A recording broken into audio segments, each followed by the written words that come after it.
Berlatar belakang di zaman di mana belum ada posyandu di sebuah negara yang diceritakan cukup zolim pada waktu itu, pada suatu hari mereka membentuk sebuah pasukan elit khusus dengan mengumpulkan anak-anak yatim yang tidak memiliki sanak saudara sama sekali. Mereka dididik dari kecil untuk menjadi pembunuh yang mereka sebut pasukan Jin Yi Wei.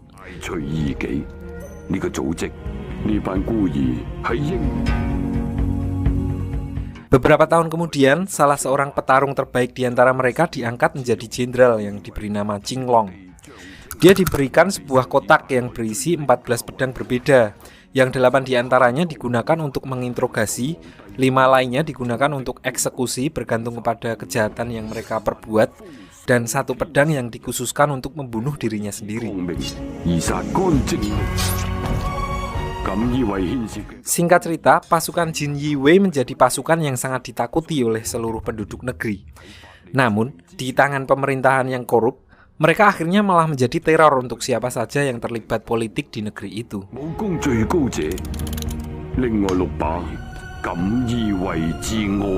Pada suatu hari, di sebuah klan yang bernama Qing, yang pernah gagal mengkudeta negara tersebut, di sini kedua kaki dari pemimpin klan itu dipotong sebagai hukuman dari pemberontakannya dulu.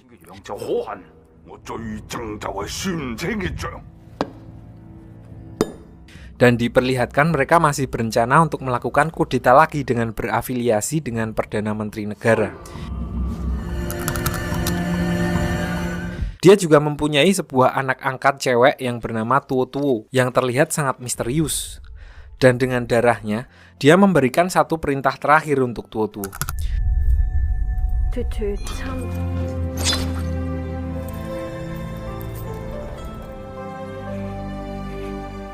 Di lain sisi, di markas Jin Yi Wei, Perdana Menteri negara datang dengan membawa pesan rahasia dari kaisar yang memerintahkan pasukan Jin Yi Wei untuk memecah pasukan mereka. 3 komandan mereka pergi untuk melindungi istana dan Qinglong sendiri mengambil kembali sebuah benda dari kediaman seorang penasihat istana.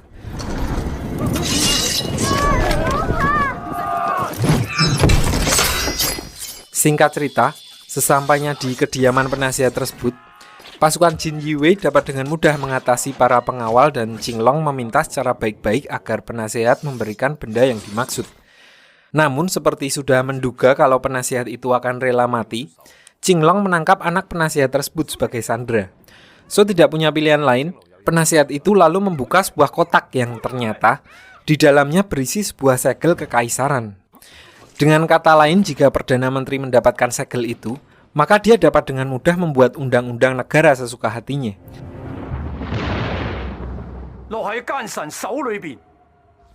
Lalu tiba-tiba mereka diserang oleh seseorang dari luar yang akhirnya berhasil mendapatkan segel tersebut. Sesampainya di luar, Qinglong melihat para anggota Jin Yi Wei yang lain sudah dihabisi dan beberapa komandannya ditangkap oleh anggota kerajaan. Ternyata, para komandan tersebut dihasut untuk berkhianat dan bila mereka menolak, maka satu-satunya jalan mereka adalah kematian. Di sini salah satu komandan Jin Yi Wei yang bernama Xuan Wu setuju untuk berkhianat dan disuruh untuk menghabisi 2 komandan yang lain.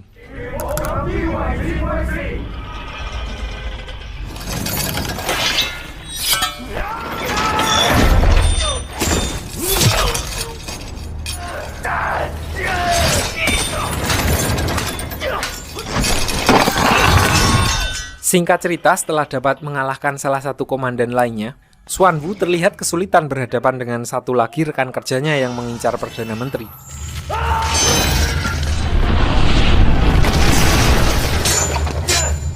Namun tiba-tiba saat dia akan menghabisi Perdana Menteri, muncul sebuah selendang yang mengkerayuk yang menutupi mukanya. Dan ternyata itu adalah Tao Tao, anak angkat dari pemimpin klan Qing, klan pemberontak yang dipotong kakinya tadi. Di sini diperlihatkan kemampuan Tao Tao yang seperti berada di level lain, dan dia dapat dengan mudah mengalahkan satu komandan Jin Yi Wei tersebut.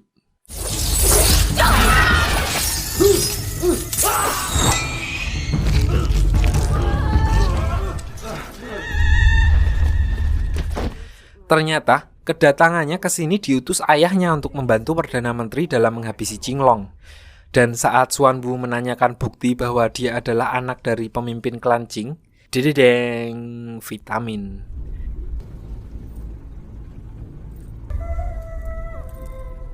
Di sisi lain, Qinglong memutuskan untuk meminta bantuan salah seorang pedagang untuk membantunya lari ke luar negeri, sekalian untuk sembunyi dan menyembuhkan lukanya.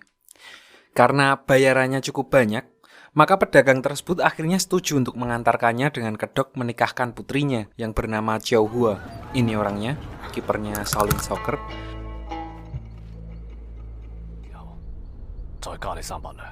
Beberapa hari kemudian, saat mereka sedang istirahat, muncul seorang bandit gunung yang mengaku bernama Hakim Gurun yang berniat untuk merampok mereka. Di sini hanya dengan menggunakan tulang ayam dan menunjukkan sebuah plat emas, para bandit tersebut langsung gagih minta maaf. Saat mereka melanjutkan perjalanan di tengah hutan, entah dari mana ternyata perjalanan mereka sudah diketahui oleh para prajurit negara, dan mereka dihadang saat hendak menyingkirkan sebuah kayu. Lalu saat para prajurit negara membuka pintu kereta, jebret! Ternyata Qinglong sudah menduga penyergapan tersebut.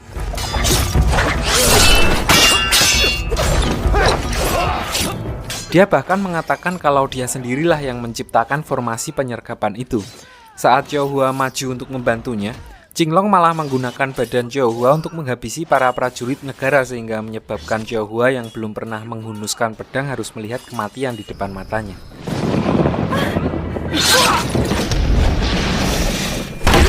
Dan tiba-tiba muncul seseorang dari dalam peti, tapi bukan Undertaker.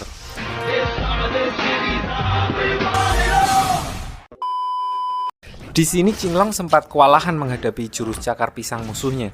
Namun setelah mempelajari jurus tersebut mempunyai kelemahan, dia mulai bisa mengatasinya dan akhirnya Qinglong dapat menghabisi musuhnya.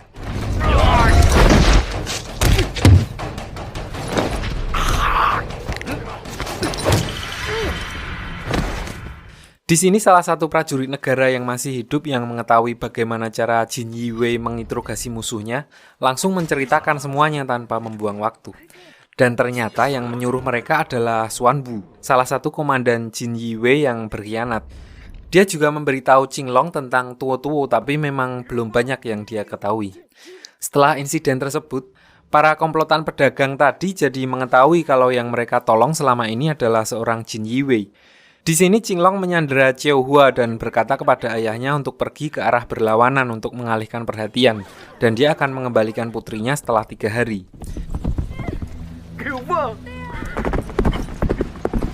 Singkat cerita, setelah 2 hari naik kuda beneran, mereka sampai di sebuah kota di tengah gurun dan menjadi semakin dekat satu sama lain. Di sini Qinglong menyuruh Xiao Hua untuk menyamar sebagai dirinya dan pergi ke pos penjagaan. Sementara Qinglong sendiri masuk untuk menyadap pesan untuk Perdana Menteri. Di dalam pesan tersebut tertulis bahwa Perdana Menteri menjual 3 buah kabupaten yang cukup berpengaruh untuk klan Qing, klan pemberontak di awal film tadi.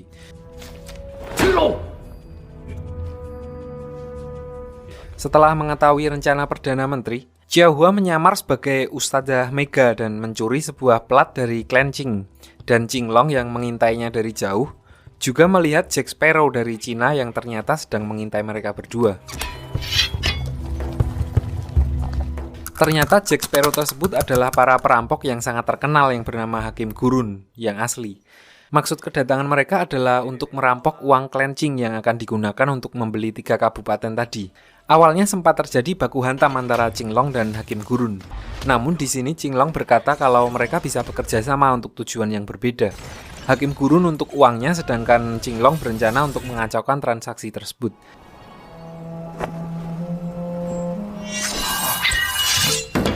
Karena merasa sampai di sini pekerjaannya akan menjadi sangat berbahaya, Qinglong menyuruh Xiao Hua untuk pergi kembali ke ayahnya. Di sini Xiao Hua malah terlihat kecewa karena udah baper kali ya.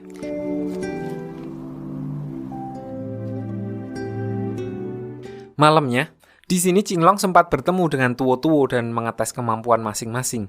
Alhasil saking hebatnya mereka berdua, warung yang mereka pakai untuk tes kekuatan pun menjadi hancur.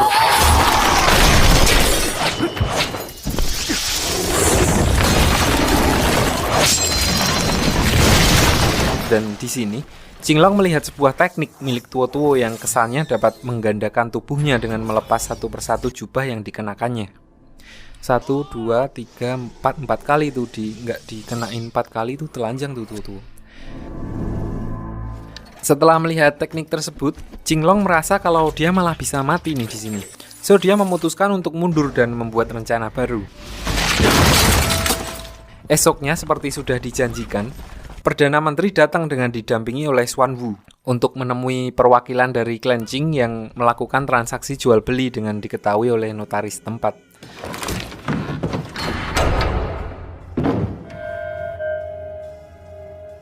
Di sini mereka berdua sempat bersitegang karena ternyata perwakilan dari Qing juga menginginkan segel kekaisaran.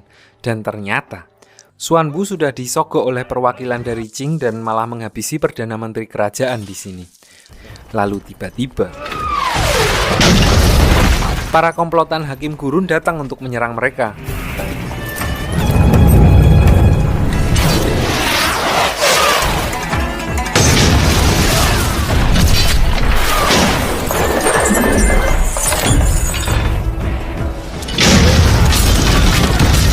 Injing Pong satu.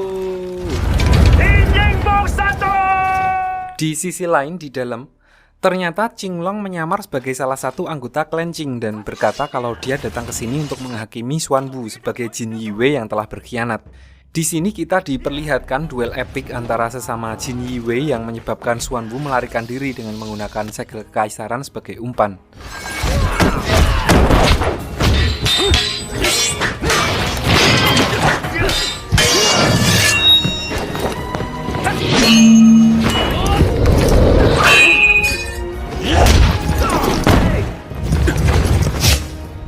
Dan Hakim Gurun juga dapat mengalahkan para anggota perwakilan Qing. Di sini Hakim Gurun terlihat sangat segan karena pemikiran Qinglong yang merampok tapi tidak menginginkan uangnya. Dia juga telah menyiapkan sebuah kereta kuda untuk Qinglong melarikan diri. Sampai di kereta kudanya, ternyata di dalam ada Xiao Hua yang sedang disandra oleh Tuo.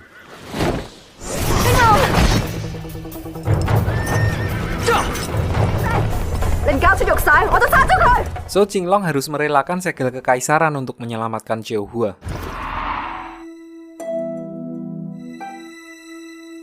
Di sisi lain, pertarungan tersebut dilihat oleh anak buah dari Hakim Gurun dan melaporkan kepadanya.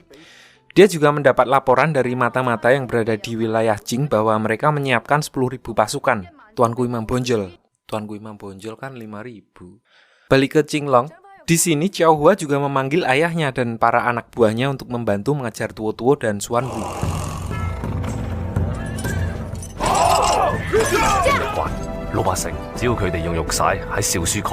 Singkat cerita, di sini Qinglong memancing Tuo dan di tengah perjalanan digantikan oleh Xiao Hua. Sedangkan Qinglong balik untuk menyergap kawanan Xuan Wu. Komplotan pedagang yang udah sering OTW bolak-balik melewati rute itu sangat memahami kondisi jalan. Mereka menutup jalan satu-satunya sehingga kawanan Xuan Wu harus turun dari kuda mereka dan memecah kelompok mereka menjadi 2. Sampai akhirnya mereka berada di persimpangan dan hampir bertemu satu sama lain. Dari atas, Qinglong meledakkan sebuah bom di tengah-tengah yang mengakibatkan kedua kelompok Xuan Wu tidak bisa melihat satu sama lain dan akhirnya saling tembak di persimpangan tersebut.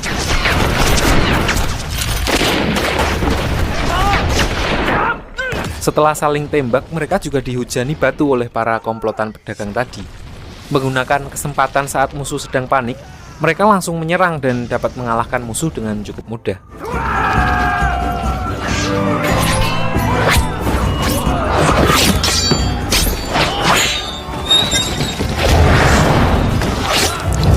Setelah menghabisi Xuan Wu, Qinglong langsung bergegas OTW menyelamatkan Xiao Hua yang sedang dikejar Tuo. Di sini, saat Tuo berhasil mengejar Xiao Hua dan sadar bahwa dia cuma umpan, tiba-tiba Hakim Gurun datang menyelamatkannya dan menyuruh Xiao Hua untuk pergi.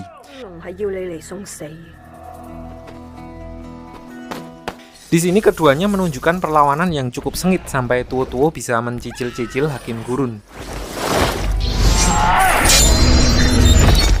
Karena kepepet, Hakim Gurun menggunakan ultinya dengan melempar pedang yang bisa berbalik seperti bumerang. Namun di sini Tuo dapat mengatasinya dengan mudah. So, seperti sudah putus asa, Hakim Gurun akhirnya melancarkan serangan terakhir dan kalah di pertarungan itu.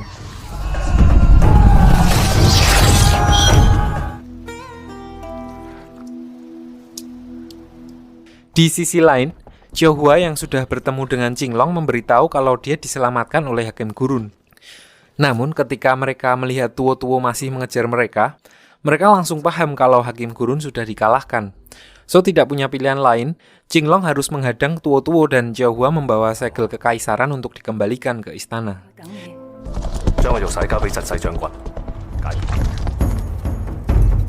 Di sini Qinglong sengaja mengunci tempat bertarung mereka yang membuat pergerakan Tuo-Tuo jadi semakin sempit, sedangkan Qinglong menggunakan pedang yang tidak terlalu panjang.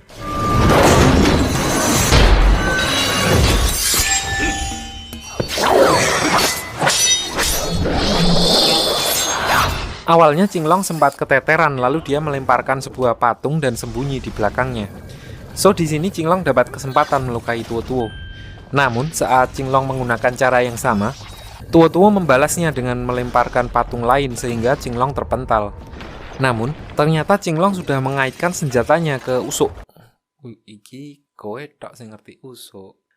Mengaitkan senjatanya ke kayu di atas sehingga menimpa Tuo-Tuo yang malah membuatnya sangat marah.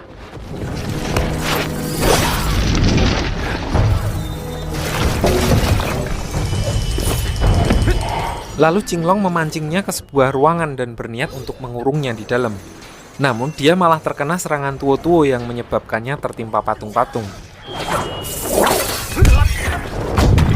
Sedangkan Tuo-Tuo yang tertinggal di dalam melompat keluar. Di saat yang sama, pintu gerbangnya menutup sehingga mengenai salah satu kakinya. So, di sini mereka berdua sama-sama luka berat dan Tuo-Tuo menggunakan ultinya yang copot baju sana-sini, engklek atau menggunakan satu kaki. Dan akhirnya Qinglong tertusuk oleh pedangnya.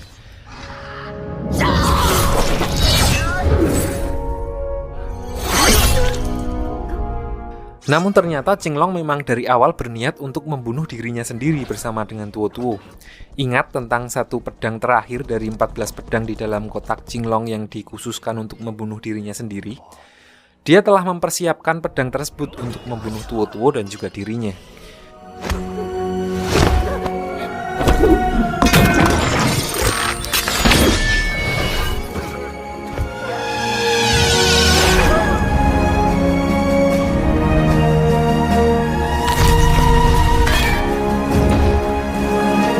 Beberapa hari kemudian, diperlihatkan Qiuhua yang sudah berhasil mengembalikan segel kekaisaran dan konspirasi kerajaan Qing akhirnya terbongkar yang membuat pemimpinnya bunuh diri setelah mendengar Tuo-Tuo telah meninggal dunia. Lalu Qiuhua melihat seseorang membawa sebuah kotak yang muncul dari kejauhan yang tampilan siluetnya mirip seperti Qinglong. Tapi nggak tahu siapa, mungkin Mas Edi atau bisa juga Mas Eko. Dan cerita pun selesai.